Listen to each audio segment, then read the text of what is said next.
If you guys want to see how I created this 20s makeup look, keep on watching. Hi everybody, welcome back to Boomx Beauty Beat. If it's your first time here, welcome, and my name is Laura. We're going to be doing a special look today. It's going to be featuring two things. One is Scott Barnes. He's one of my favorite makeup artists. I find him amazingly skilled, and I saw him, I guess, first on the Tati Westbrook channel, where she featured him doing a makeup for her, and I was blown away by his technique. He also is 20-year long makeup artist for J-Lo. J-Lo is like my age-ish, and she looks phenomenal. Her makeup looks phenomenal. She still rocks multiple looks, and I'm kind of all about that. I love to create concepts, and I'm a retired makeup artist. I lost my groove, and this is me getting my groove back on again in my 50s and having fun with makeup and believing that we can create different looks and be interested in it and explore. Now this makeup is going to be a little more, it's a time period makeup, so we're going to do a 20s look. It is got some things to it, some elements to it that are not everyday makeup, but I find super interesting and could be useful for who knows what, for a costume or for a character, or for trying to manipulate something on your face. So what we're going to be doing is actually blocking out the eyebrows completely. And if none of you have ever seen this before, or if you've seen it and never tried it, I mean, worth an exploration just to try it one time.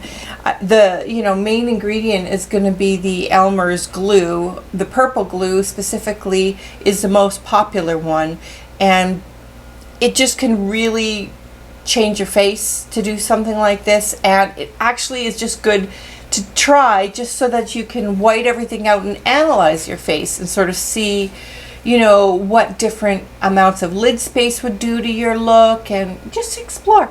So without further ado, let's get rolling. We're going to be doing probably 2 or 3 different looks with Scott. So along the way, I'll be explaining his products. He's got his own line. It's a lot of times my really go-to products for a lot of looks. It's not something that sits on my shelf for sure. But as far as the eyebrows are concerned, just for this look, I've done my foundation base. I've done it flat. I haven't done any contour, because I know that Scott has a certain way of doing that, and I'll just hold off on doing that till I follow along on his history of makeup video where he's doing a roaring 20s look. It'll be a lot of fun. So I'm gonna just show you the tools that I'm working with. So this is an eyebrow brush.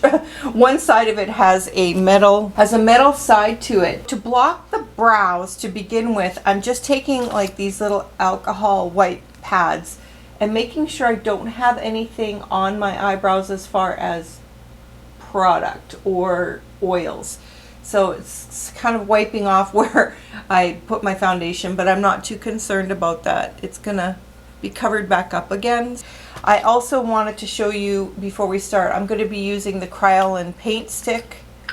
I've got a couple of colors here in case I need them. These are special sticks that they use for television, and they're really heavy coverage, especially for going over something like the eyebrows. They're dry, but they definitely cover a lot, especially if you goop it on. It's not something you want to do a close-up on for a mature woman, but it is something that is used across the board for theater, for anything that has to be kind of a heavier pancake makeup, and covering the brows is kind of one of those things. So we've got our TV paint stick, we need some translucent powder, we've got our glue, our alcohol, our comb. I think we're good to start. The beginning is pretty simple, you guys. You just basically got to ram a whole bunch of this into your eyebrows, and you're going to have to layer this a few times. I'd say minimum 3 layers. Especially the first layer, you want to make sure is really well done because it's kind of going to be your measuring stick. And you certainly don't have to put on your foundation first because I'm filming. I just wanted to speed things up a bit. So with this comb, it's this metal comb, and what you want to do is try to get the texture of the hair of the brow as flattened out as you possibly can. So I'm combing through it with this metal comb, and then I'm taking the other side and I'm pressing this on to the skin really as firmly as I can. And when this dries, it dries down clear, so it looks purple going on, but you don't have to worry about it being purple. You need to use your fingers to take a check and see how pressed that actually is, if there's any texture that you can feel, because basically we're wiping them out. While this is tacky, I'm going to take my powder puff and just go over the eyebrows with some powder first before we put on the paint stick, to make sure that it's got a nice dry base. Applying the paint stick is super easy. You just gotta plaster it right on top of the eyebrow in a thick coverage. Don't be shy. It has to go all in between the hairs until it appears like there's no texture or little texture. It really does have to fill in all the crevices, so you have to keep pounding it in there until you've got it. Now that I've got it kind of how I want it, I'm just going to powder, and then we're going to get rolling with the full makeup. I have 3 palettes from Scott Barnes. I just wanted to show you guys. They're well used and well loved. I have one that's a kind of a neutrals eyeshadow palette. We're going to be using all of these during this week. This is the contour palette, which is absolutely phenomenal. Phenomenal. The colors, oh my god. And equally as beautiful is his blush palette. So between these 3, we're going to be using those. I have a few Scott Barnes brushes, but not a ton. I really would love to invest in more. I've got this one that's kind of like a moon shape, which is really a unique shape for the eye. I've got this eyeshadow palette here. It's number 62. It's kind of a medium fluffer, but it's got a little bit more of a beveled top. And I've got 2 of these. They're kind of an angled flat brush, and they're really good for a multitude of things. They're really excellent brushes. I love them for sure. But he's using in this next step something shaped a little more like this. It's BH Cosmetics, and he's going to start in on the contouring. I haven't done any contouring whatsoever, so I'm just going to follow along to his instruction and try to copy exactly the look that he's going to recreate. So he's doing the face first, like I said, before he does the eyes. So we're going to take a little bit of the contour. The colors are really, really good. I'll start with something soft. We'll go into that. And with Scott, I mean, it's going to depend on, obviously, your face shape, but he has a certain style of doing things. And I'll post, some of his videos in the description box below, so you could take a look at this one and the one he did of Tati. And he basically goes right under and uses, like I said, a more flat contour brush, and he really chisels out the jawline area, especially for this look, because a lot of times they wore bobs. I'm going to be lifting my hair and doing a little hair thing later, but when you've got a bob, you really want the jawline to be extra accentuated. So it's just giving me a little bit of shape that I don't have.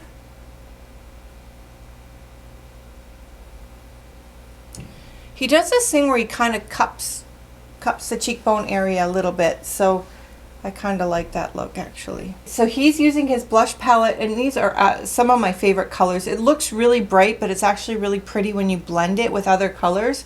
So I'm going to be using Sweet Cheeks and Rosé, and he's explaining that in the 20's, they really did just do more of a pinch cheek look, so kind of giving you that pinch cheek towards the front. So we'll do that little dolly doll look. He is using a straight up black on the eyebrows. I'm going to use this angled brush I got. It's just an Amazon brush. I am nervous to use straight black. What I think I'm going to do is go in with a really dark brown first. And I'm trying to get the shape of what he's doing here. He's not making it overly curved. He's starting it obviously up higher above the brow. And let's see. Yikes.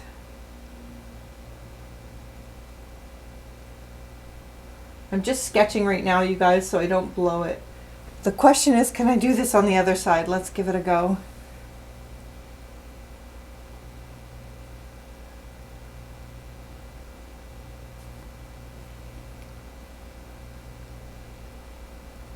You screw up with these brows and they're really obvious. I'm gonna have to pick at this for a minute. Right, I did the best I could with the brows, you guys. Okay, so he's starting in under the eyes with like a purpley color. So I'm going to use the Semsa color in the Amarizi palette from Anastasia. He's got a brush that I don't have. It's kind of angled, fluffy, so I sort of picked something similar. This is the 104 BH Beauty brush, and I'll see if this works under the eye. He's taking it and he's packing it.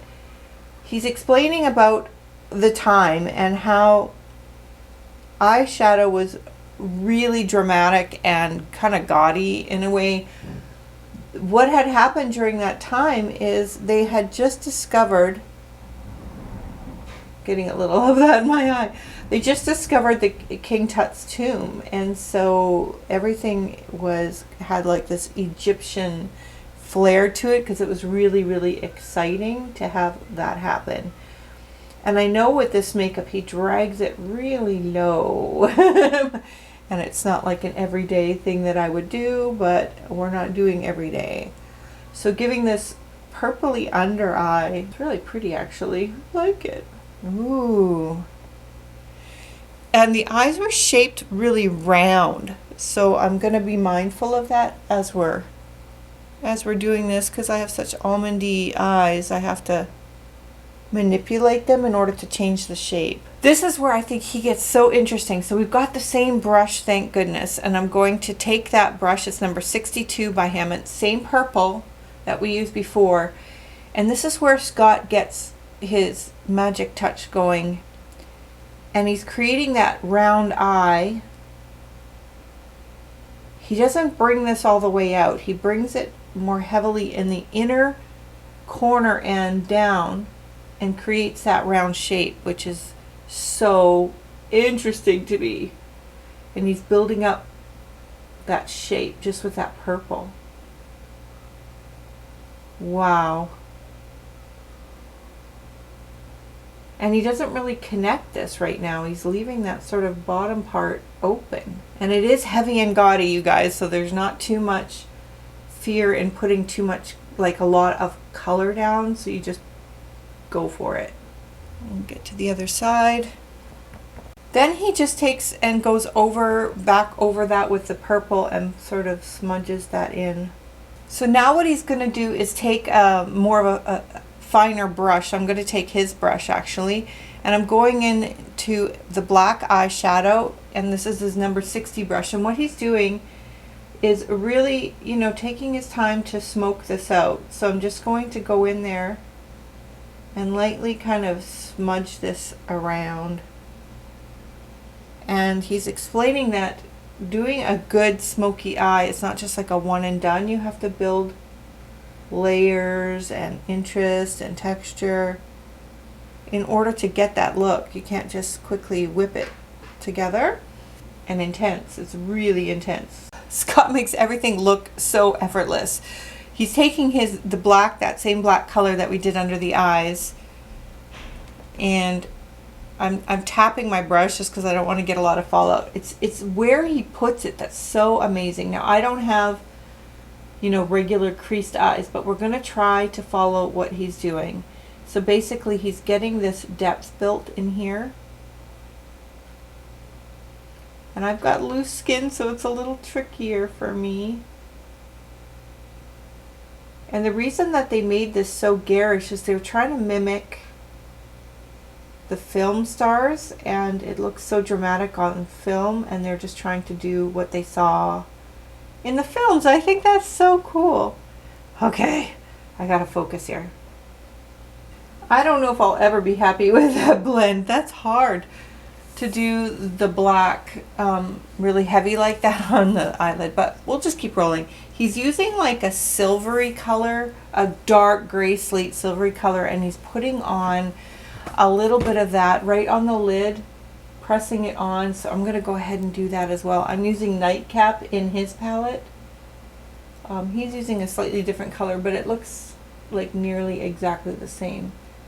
I also just put a little bit of mascara on the bottom eyelid, just so for your reference, so that you guys know what's been done so far. So mascara is on.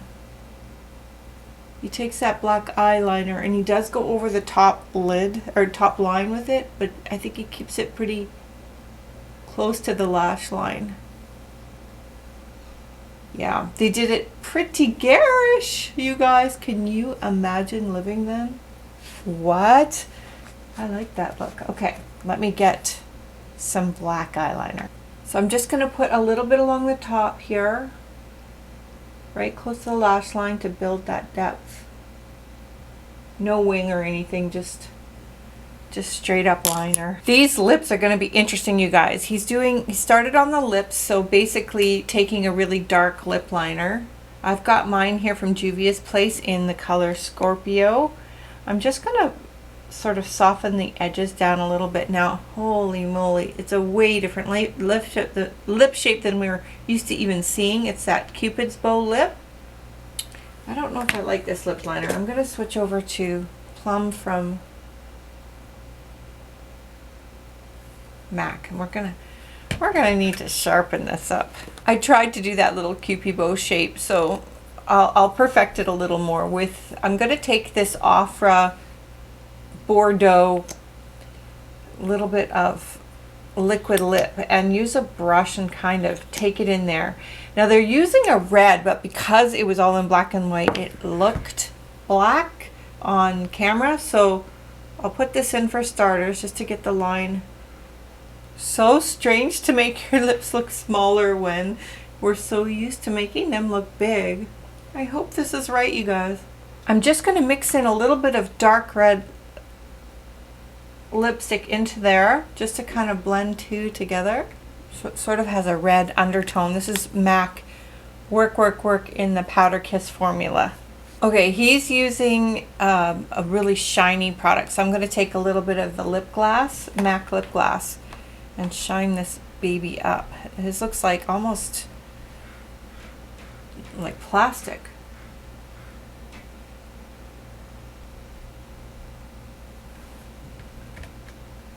What a weird shape. Well, this is what I came up with. I don't have a flapper dress, so I'm making do.